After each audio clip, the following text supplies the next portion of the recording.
News Channel 5 Network, this is MorningLine with Nick Barris.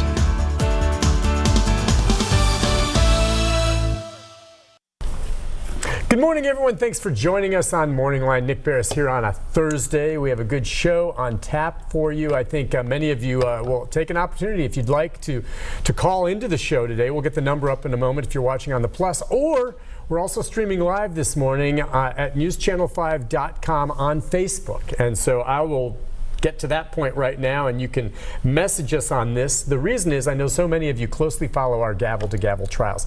The last two gavel-to-gavel trials we've done, the Holly Bobo case, and then most recently the Antioch Church Shooting. The defendants in those cases, well, the main one, Zach Adams in the Bobo case, and just wrapping up Emanuel Samson in the church shooting case. And so many of you watch, not just locally, but frankly across the country, and many of you overseas. If there was a common denominator between those cases, and there are some, it's the lead attorney in those. The lead defense attorney for both Zach Adams and Emanuel Samson is someone that I think many of you now are well familiar with.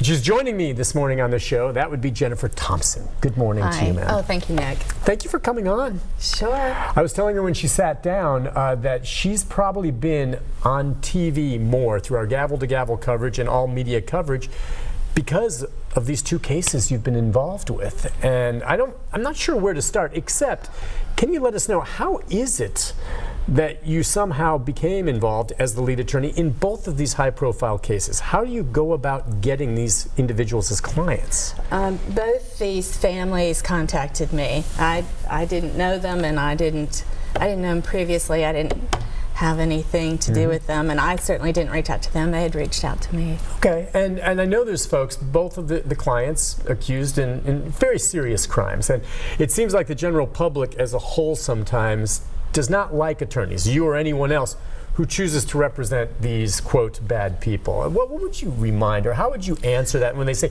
how can you represent someone like Zach? How can you represent Emanuel Samson? Well, first of all, and this is like kind of cocktail party talk, the first thing people ask me is, do you really represent guilty people? And sometimes I do. I mean, sometimes the people that I represent are innocent, sometimes the people that I represent are guilty, and sometimes it's a combination. People might be guilty of something, but they're not guilty of as serious of a charge as they've been accused of. But I think, so this is how I see myself. How do you see it? Yeah, how do you? I see myself as liberty's last champion. Okay. That I really stand between the people and tyranny. But really on a day-to-day basis, how I see it is, I have a lot of knowledge about how the court system works, about the law, and about what's possible for people, what's not possible for people.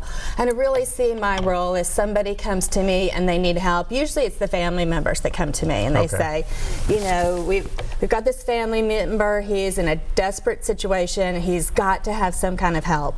And so I literally and figuratively many times put myself between the client and the judge, the client and the jury. I mean, with Emanuel Samson, I'm the one that steps in front of him. You know, when the judge is talking to him or the state's talking to him, I actually sometimes even put an elbow in front of them because they have to go through me to get to the client. Right, and the point being, though, your clients are innocent until proven guilty.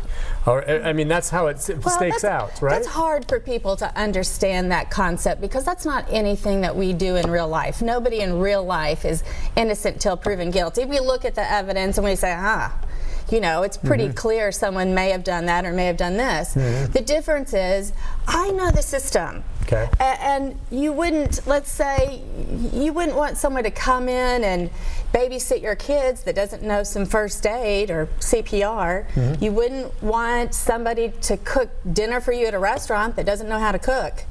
You know, you hire people with specialties. Your doctor, you wouldn't want a doctor to treat you that doesn't know anything about diabetes if you're diabetic. Right, right. So you bring people in that have specialized knowledge to help understand it. You know, a lot of times what I do is I just explain to the clients what the guilty plea is going to be like. You know, sometimes it comes down to that. And is that because I think most people, and there were some that at times would watch, you know, your strategy and be critical of it, thinking, well, why is she doing this or why she's doing that? And Nick Leonardo and I would try to remind folks, listen, do you have a better defense? These two cases, the evidence, more so I think in the Samson case, there was never any doubt he did this. You more or less acknowledged that in your opening. So you didn't, would you say you just didn't have a lot to work with it? Did you acknowledge to him, listen, you're probably not going to be acquitted here. We're shooting for what? Well, I think that anytime I give clients advice, I try to be very critical and really look at things from a realistic point of view. It never helps the client to say, look, I'm getting you off on this crime.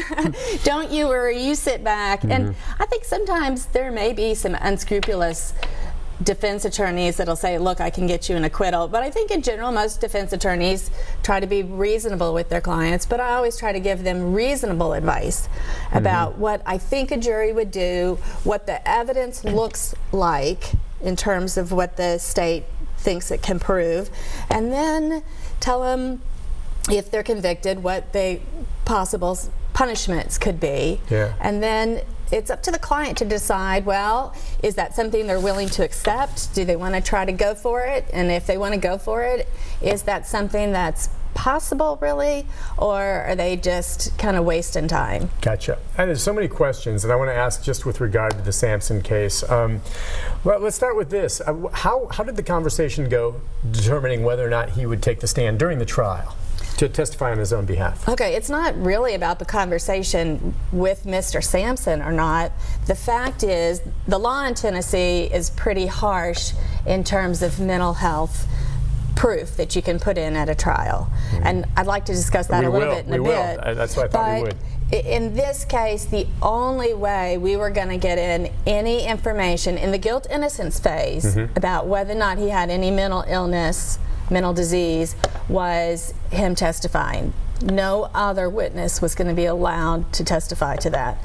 So if we wanted to go with any kind of defense at all that he had mental disease, it had to be, in this particular case, it had to come from him. Okay, did you know at that point too, and I'm sure you had copies of it, that those phone calls would come in?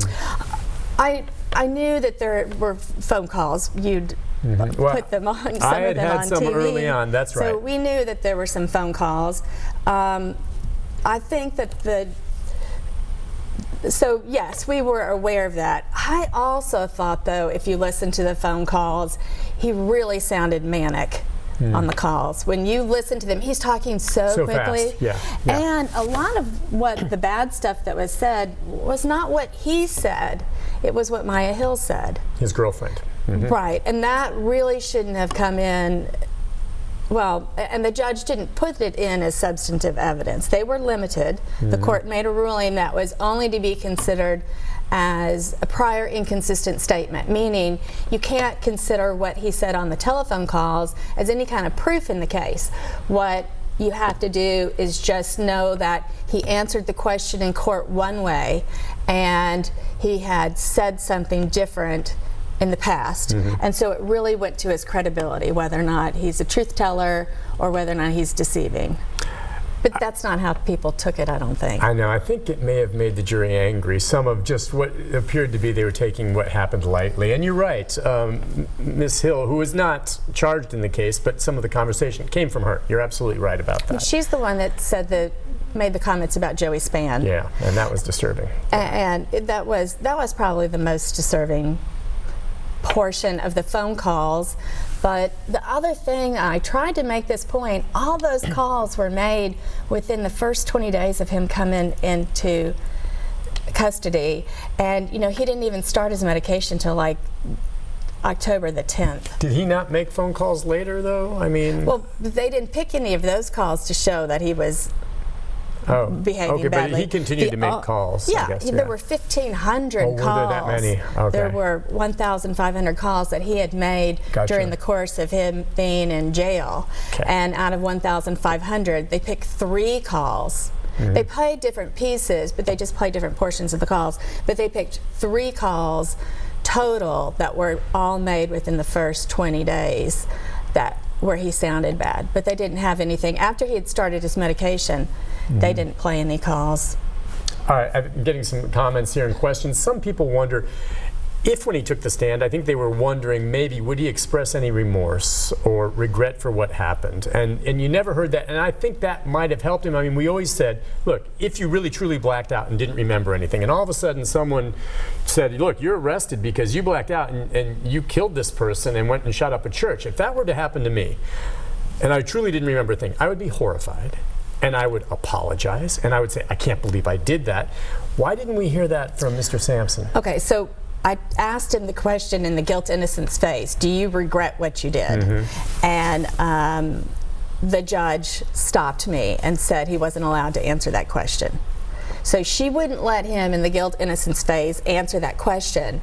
The problem, and it was a strategic issue on my part, the government wanted to put in the telephone calls as substantive evidence during sentencing, meaning you can consider what he says as proof of the kind of person he is, not just to show that he had So if you had put him different. back up there to say it, they would have brought those calls. But couldn't you have done it during the evidence phase, during the trial itself, when he took the stand? No, I asked him. No, you don't remember. I said, do you regret what you did? And the judge said, stop, don't answer that question. So she wouldn't let Samson answer the question. I'm getting the two. All right, since he wasn't allowed to, and that was, I guess, the judge's reasoning on that, and you chose not to bring it up at sentencing, I understand that. Can you tell me what he would have said had she allowed it? Oh, you know, Mr. Samson's a very nice, he's always been very, very polite to me. And I think the proof at trial was nobody, even the guy that gave him the little security class 2 days before this event occurred, said that he was very polite and very nice. So, but did he ever say, you know, Jennifer, I can't believe I did this. I'm sorry I did this, or this isn't me? Or would he ever? Do you express anything like that? Well, because it's still ongoing, okay, I figured you might say client privilege, but I mean, a lot of people want to know, and I think it's important if he feels any remorse at all. Well, I think absolutely. I think everybody in this matter, his family, I think they're all very sorry for what has happened. Okay. Yeah, it's tragic all the way around. A couple other people before we take our first break noticed, you know, on your closing there was an objection. You came back. You did seem to get a little emotional there, as though you were crying just a bit. You regained your composure, of course, but yeah, what happened there? Well, I was very frustrated at that moment, and I was frustrated that his family wasn't there. You know, what I had hoped would happen would be that his parents would come and say, please don't give my son, life in prison without the possibility of parole. You know, even if his other sentences had been stacked up, but having a possibility of parole gives people hope. And I think that it also really helps to motivate people to behave better in prison. I think it's an important feature that everybody, regardless of how severe the crime is, should have. Because if you know that you have the chance that you could get out one day, and maybe by behaving every day better, you might get a day off your sentence, like 1 day off your sentence a month. So for every month you're in jail, you get one less, and behave well, you get one less day. That's not very much time off your sentence if you're talking about, you know, that would be 12 days off a year. That's not that much time, but it certainly can motivate people to be really well behaved in prison. Why was it his parents didn't come? Well, you weren't going to subpoena them because you don't want a hostile witness, and you didn't want to force them, but you certainly invited both the mom and the dad, who did show up briefly. Of course, the dad was there, but why did they not come back for sentencing? Well, I think, you know, we used some of his childhood as... they weren't painted in a pretty picture at all. And I think that's hard for people. They love him. They do love him very much, but I think after we had painted kind of a grim picture of his childhood, which I thought was really important in terms of sentencing to do that, it made it harder for people to come. Okay, listen, we'll take a break on that note. I believe, do we need to take a break here? Okay, we will take a break. When we come back, we got a couple phone calls for you, 737-7587. We've got some messages. We're also streaming live on Facebook at newschannel5.com. And as we talk more about this trial, maybe touch a bit on the Bobo case, where that stands, because that's not completely over. Also want to give you a chance to talk about the issue, which you did after trial, about mental health and how maybe things need to change within our system to better address that. I hear what you're saying. Well, the sheriff yesterday was on the show. He says the same thing. We'll take a break. We'll be back with more with Jennifer Thompson, who's been involved in two of the more high-profile cases in the state over the past couple of years, right after this.